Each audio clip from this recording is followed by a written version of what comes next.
Ok. Bonjour à tous, bonjour à toutes. C'est très tôt le matin pour écouter quelque chose qui peut un peu plomber la solitude dans le couple.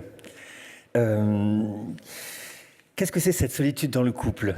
Je compte le temps, excusez-moi. Le décompte du temps, il est là. J'ai déjà mangé 15 secondes. Sentiment de solitude dans le couple, d'abord, qu'est-ce que ça peut renvoyer? C'est un sentiment de déconnexion avec son compagnon ou sa compagne. C'est un sentiment que beaucoup de gens décrivent après plusieurs années de relation. C'est le sentiment de vivre l'un à côté de l'autre, un sentiment de cohabitation où on ne communique plus, où l'autre va de soi comme un meuble. Et il n'y a absolument plus de lien entre l'un entre l'autre. Surtout une perte du souci de l'autre. Dans la définition de l'amour, il y a le souci de toi. Quels sont tes besoins, quels sont tes rêves, quelles sont tes aspirations? Et il y a un désintérêt, un désengagement sur cette préoccupation par rapport à l'autre, une perte d'attention à son développement personnel, à promouvoir ton développement, promouvoir qui tu es, comment tu abordes de ta vie. Et ça s'accompagne d'un recentrage sur soi et une privilégier ses besoins par rapport aux besoins de l'autre. Alors, cette solitude dans le couple, très souvent, elle est de l'ordre du non-dit. Elle se construit tout doucement au fil des années de façon très imperceptible et au bout du compte, ce non-dit s'installe et devient parfois même un mode d'être dans la relation et on ose peu en parler.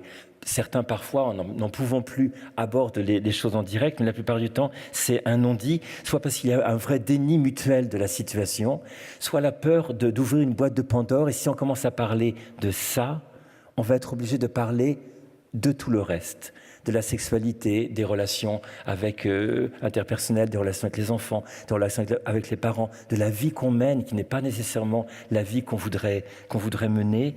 La peur aussi de nommer ce sentiment de solitude dans le couple, qui renvoie à quelque chose j'ai peur qu'en retour, si je t'agresse avec cette question-là, tu en profites pour pointer mes points de vulnérabilité, mes points de fragilité, et donc je ne veux pas cela, donc je vais me taire.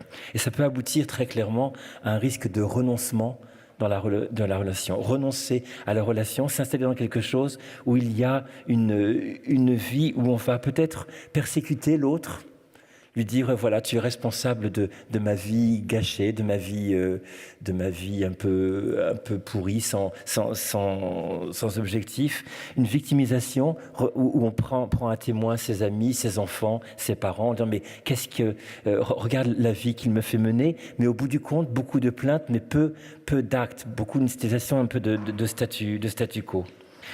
Clairement, il y a un déclin de la sexualité dans ce couple qui est beaucoup plus un symptôme de cette solitude dans le couple qu'une véritable cause. La plupart du temps, c'est le déclin secondaire à ce sentiment de solitude dans le couple.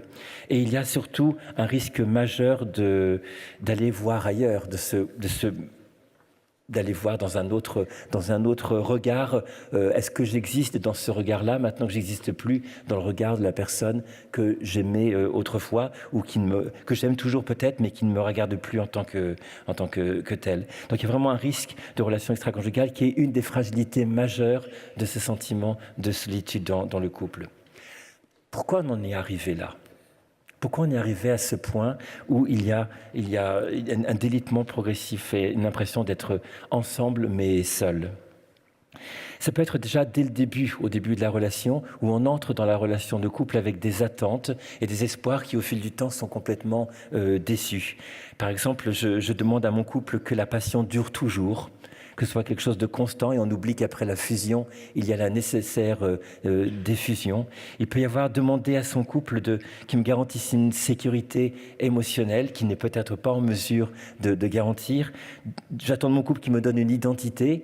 Avant, je n'avais pas l'impression d'exister en tant que personne. Maintenant que je suis avec toi, que je suis dans un couple, j'existe en tant que monsieur machin ou madame machin. J'ai une place, j'ai un rôle, j'ai une fonction. Et je me rends compte qu'au bout du compte, ça ne tient pas. J'arrive pas à trouver un sentiment d'identité suffisamment fort dans mon couple. Et là, évidemment, ça traduit un sentiment d'être, d'existence en soi intrinsèquement avant la relation qui était peut-être un peu fragile. Je peux demander aussi, je peux être déçu quand ça ne vient pas, que mon couple vienne réparer des blessures du passé, des blessures de mon histoire passée, des blessures relationnelles avec mon père, ma mère d'autrefois, avec des choses qui n'ont pas pu être réparées. Et j'espère que mon couple va pouvoir réparer cela. Et c'est parfois demander au couple ce qu'il est impossible de donner, à savoir réparer Parfois ça fonctionne, l'amour a ce pouvoir de pouvoir restaurer ce que le passé a abîmé ou n'a pas donné, mais la plupart du temps c'est quelque chose qui renvoie à un travail intérieur qui doit être fait. Donc dès le début, entrer dans la relation avec des espoirs et des attentes déçues, il peut y avoir simplement cette bête et banale usure du temps, où au bout du compte, le fait d'être constamment en lien avec la même personne fait que progressivement, cet intérêt initial s'émousse, c'est sans qu'il y ait d'autres raisons que cela. Une autre raison aussi qui est qu'on peut voir le couple comme avec une idée de fonction. J'entre dans la relation, consciemment ou inconsciemment, avec une idée de croissance, de développement. Et progressivement, je me rends compte qu'à un moment donné, le couple a rempli sa fonction. C'est fait, c'est fini. On a évolué l'un avec l'autre. Et à un moment donné, on arrive à un point où on se rend compte que ce couple ne peut plus rien vraiment donner. On a ce sentiment de solitude, mais il n'est pas forcément vécu de façon inconfortable. Et il signe la fin de la relation. Et on peut voir un premier temps de vie avec une relation, et on divorce, on se sépare, souvent dans des conditions assez paisibles, assez sereines, pour démarrer un autre temps de vie. Et donc là, c'est la solitude dans le couple comme moyen de comprendre que l'histoire est terminée. Une autre façon de comprendre cette solitude dans le couple, quand il y a des événements de vie, des chômages, des périodes de maladie, des périodes de deuil, des périodes de vulnérabilité quand un enfant arrive ou quand un enfant quitte la maison. Je travaille beaucoup avec des personnes en deuil, des parents en deuil de leur enfant, et on se rend compte que le processus de deuil va ramener la personne au cœur du cœur d'elle-même. Et vous avez un papa qui est ramené au cœur du cœur de lui-même par son processus de deuil, et la maman qui est ramenée au cœur du cœur d'elle-même dans son processus de deuil. Ils ont beau être ensemble, il y a toujours un espace qui les sépare entre leurs deux solitudes dans laquelle ils ramènent leur deuil, et ça peut donner l'impression que comment il se peut que la personne que j'aime le plus au monde ne soit pas au plus proche de moi alors que nous venons de perdre notre enfant. Et en fait, cette distance, elle est structurelle. Quand on est deux boules, le centre des deux boules, on a beau les coller, il y a toujours une distance incompressible. Et si on ne comprend pas, on peut avoir l'impression qu'il y a une erreur de casting dans son couple, alors que ce n'est absolument pas le cas. Mais il y a une composante qui est importante aussi, c'est de voir la solitude dans le couple comme quelque chose qui appartient à un ensemble plus vaste. Si on dézoome et qu'on voit la solitude dans le couple, et on se rend compte que parfois, dans la période des 40, 45, 50 ans, il y a cette fameuse transition du milieu de la vie et qui regroupe en fait beaucoup d'autres symptômes.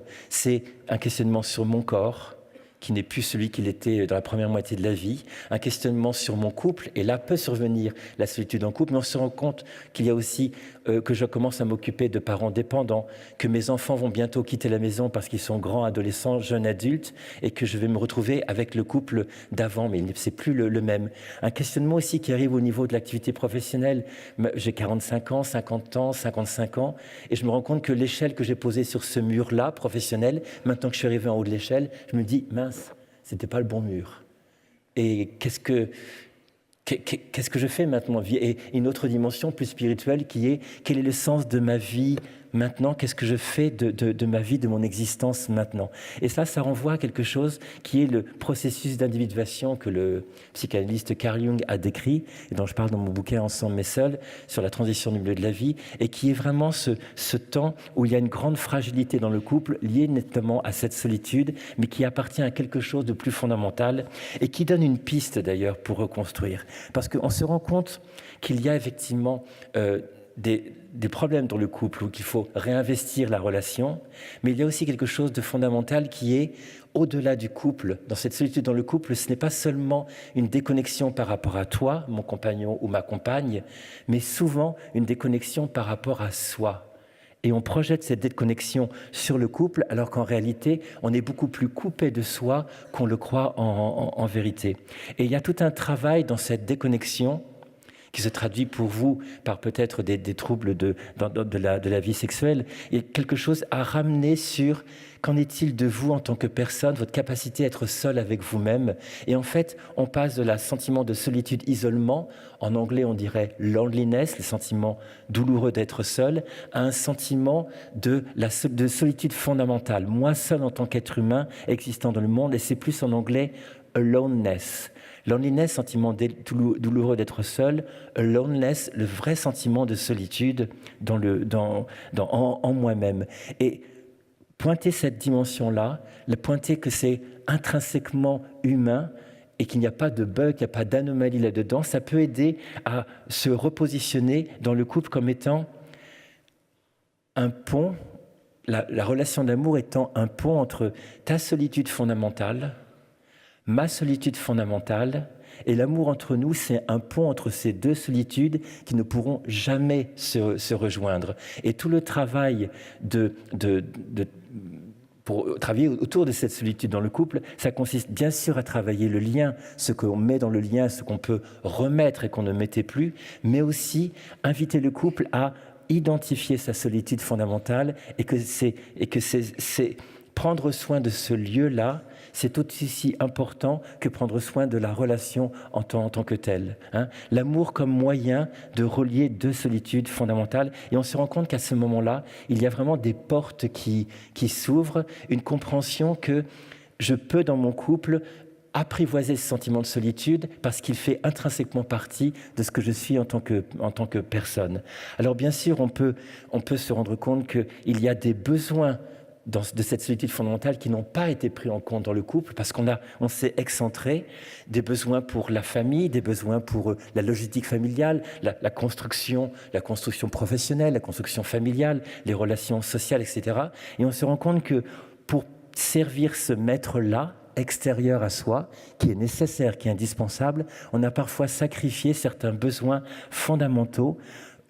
Et parfois, on n'avait même pas conscience qu'on avait ces besoins fondamentaux à l'intérieur de soi, un besoin d'intériorité, un besoin peut-être je sais pas, ça peut être de